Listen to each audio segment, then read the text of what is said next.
Hey everyone, in today's video, I'm going to show you how to install mods to Steam games. First, open the Steam application on your PC. Now, navigate to the Library tab from the top menu bar.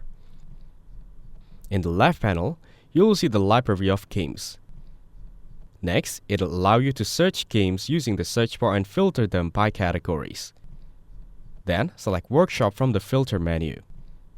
After that, go to the Workshop and in-game the Workshop support mods.